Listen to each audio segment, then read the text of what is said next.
Greetings and welcome to the wonders that only exist in this moment. Thank you for joining us at Unity of Chicago South. Let's center ourselves. Just for today, we will keep our minds filled with possibilities, not obstacles. We will keep our conversations filled with the good we deserve and watch this goodness engulf us. Just for today, nothing will be impossible. I'm Reverend Dr. Stephanie Wilson-Coleman, and it is a pleasure to be here today. My message, as always, is intended to be a message of hope, one that will inspire you to rethink what is possible for your life, to inspire you to believe in your inner star to carry you places you never dreamed possible. And as you listen to today's lesson, I want to encourage you to climb the mountains in your life, that you already have all the God you need in this moment, and to believe you are worthy of the best. We're celebrating the spiritual principle of power, self-mastery, and spiritual presence. The disciple is Philip. He represents power over our thoughts and feelings. The corresponding color is purple and the location is the throat. TruthUnity.net defines power as man's innate control over his thoughts and feelings. Man is the power of God in action, and to man is given the highest power in the universe, the conscious power of thought. There is a universal creative force that urges man forward to the recognition of the creative power of his individual thought. Reverend R. Ken reminded us that we are the instrument through which all of the universe flows. Fear, doubt, and conditions have only the power we give it. So knowing the power of your thoughts can change your life. We have the power to create the life we dream about. A man was traveling one day and suddenly he got to paradise. He sat under the desire tree, and yes, there is such a tree in paradise, and sitting under it, you can immediately fulfill your desire. You just need to think about it.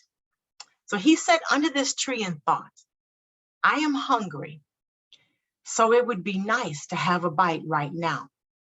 And when he just thought about this, a table full of different dishes that he was thinking about appeared right before him. Wow, the man was surprised. But it can't be, he said. He thought so, that it couldn't be. And the table with dishes disappeared immediately. He said, it would be nice to get it back. And the dishes appeared again. He ate plenty from these dishes. He has never eaten such tasty food before, and after satisfying hunger, he thought it would be nice to have something to drink. And the perfect wine appeared immediately, because there are no restrictions in paradise. Lying in the shadow of the tree and drinking wine, he started wondering, why are all these miracles happening? It just can't be that everything would be so good. Probably some ghost played a joke on me. Suddenly the ghost appeared. They were terrible and they looked just as he imagined. The man became scared and thought, now they will kill me. And they killed him. The moral to this story is everyone lives in the world that they desire. A thought is the most important thing because we become that we consistently think about. Thoughts are the things that create our experiences. Our brain has a built-in autopilot called reticular activating system, or RAS. The RAS system is a bundle of nerves that sits in the brainstem. It controls incoming information or stimulus that you are aware of, so you will be motivated to behave in a certain way. It acts as a guard and filters what information gets through and what does not. The RAS system can be summed up as the function that guarantees where your attention goes, energy flows, and results show. When we learn to focus our thoughts toward what we want to experience, our energy will create this experience. Thoughts create our experiences, but the quality of our thoughts create the quality of our life. Matthew 6, chapter 33rd verse says, seek the kingdom of God above all else and live righteously, and he will give you everything you need. This tells us our attention should be on God, on good, first and foremost. So I ask, what is your focus? Where are you focused? In the book Mind Power, John Kehoe teaches that thoughts are real forces and that what you believe, you're right. It is the quality of our thoughts that create the quality of our life. The best way we can ensure that God or good always has our full undivided attention is through staying connected with and focused on the things we want to experience, focused on the good. We all spend time doing important things such as meditating, praying, writing or speaking our affirmations or affirmations, looking at our vision boards and updating our gratitude and appreciation list. But studies have revealed that weekly, only 55% of Americans pray, which is talking to God, and only 40% meditate, which is listening to God, and 45% of Americans seldom or never meditate. Remember, the RAS functions ensures that whatever we focus on, we give power to. And if you focus on the good, you empower the good. If you focus on the negative aspects, you give those power. Your thoughts, coupled with your mental activities, which are your beliefs, imaginings, assumptions, feelings, and those are the thinking activities of your mind. So together, they determine and direct your thought power. This powerful energy field or force, or the force, is creating your reality now. The question you have to answer is, what experience do I want to show up in my life? Here are a few ways to keep your thoughts from damaging your force and derailing your dreams. As always, this is an inside do-it-yourself job. Focus. You have to protect your focus. That's key. Where is your attention? You must train your mind and your mouth to focus on the good things. First thing is to start by planning a morning routine. Daily, read the list of goals you want to achieve by the end of the year. List 3 critical tasks that must be done throughout the day. List the steps you need to take to achieve your goals. The second is visualize them and simulate the feelings you'll get after finishing each task. If you think about them, visualize them, and feel the feelings, your subconscious will do everything it can to help you turn your thoughts into reality.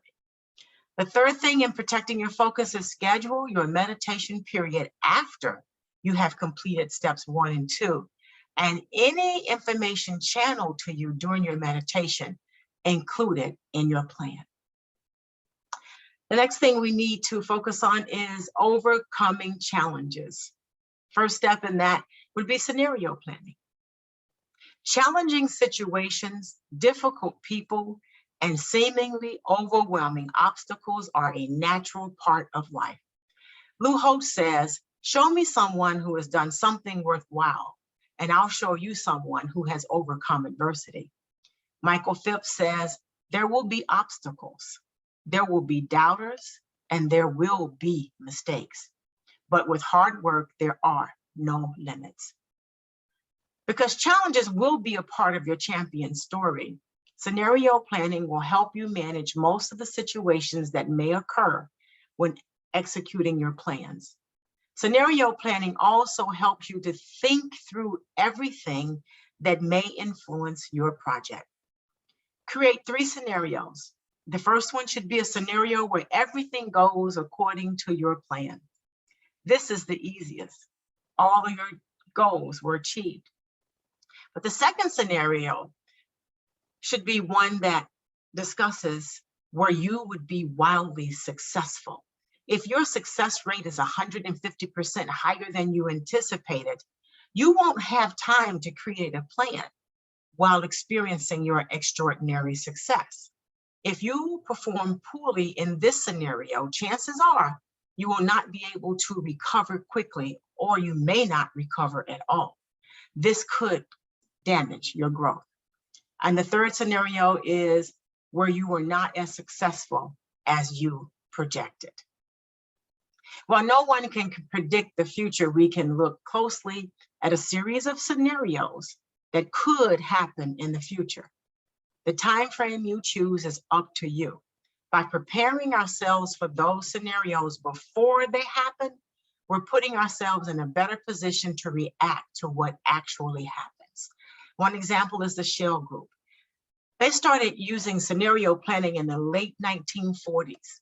Their plan included hostile countries, oil spills, unsentimental global politics, and items like that. So when these things occurred, they already had a plan and they could move into action quickly. During the COVID pandemic, most companies were not using scenario planning, and as a result, they were unable to respond to the change in the economic environment. Using scenario planning helps you think through your goals and actions so you don't have to scramble in the midst of a crisis. Then we've got to stimulate growth. What we view as hard times are key in stimulating growth and building resilience capacity. Knowing that you can overcome obstacles and learn from them helps you build a solid foundation for success in life. When you're faced with challenges, focus on the good things, no matter how small or seemingly insignificant they may seem. Allow yourself to feel your emotions, because feeling your emotions is healthy. Bottling up your emotions can do long-term harm and prevent you from being able to process the obstacles in your life and formulate plans to move past them. You are stronger and more capable than you give yourself credit. The great philosopher Christopher Robin said to Winnie the Pooh, remember, you are braver than you believe, stronger than you seem, and smarter than you think. The next major step is reprogram your mindset. Treat your mind like a muscle. Start a gratitude journal if you haven't already. And the best way to start is to put yourself in the headspace of having rather than wanting. That is how you begin a gratitude practice. By expressing thanks for all that you do have, shift your mindset from being hungry for change to feeling satisfied with where you are. Nothing magnetizes abundance for you like gratitude. There's a saying that once you believe you have enough, you are open to receiving more and more and more.